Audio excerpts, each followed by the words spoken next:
with Jon.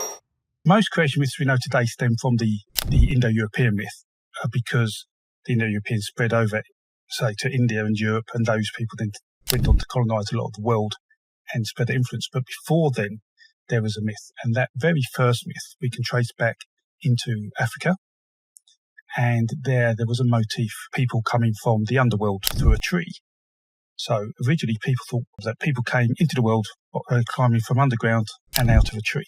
And that eventually turned into a myth where an animal or a person was on water and there was no land and dived down to the bottom of the water, like the bottom of the sea, touched the bottom of the sea and brought that mud up to the surface. And when it hit the surface, land grew. And then that changed from going to the bottom of the sea, grabbing land and coming up, and then land grows, to stories you hear about Noah, for example, and his doves. So when Noah releases a dove and it flies off and grabs branches and comes back, that is actually a evolution of that earth diver myth. He's just changed the direction of it. It travels horizontally rather than vertically. But all this tends to probably stem back from a very early myth where it's thought that man may have well thought he excreted land out of himself.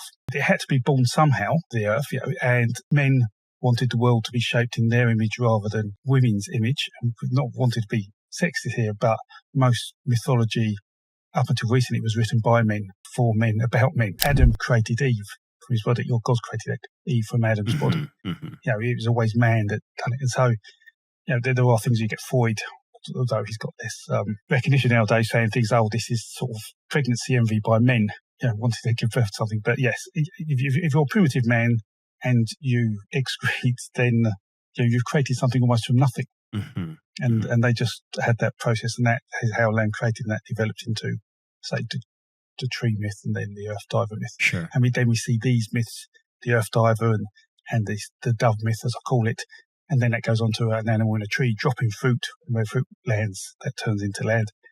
Just spread to many myths around the world.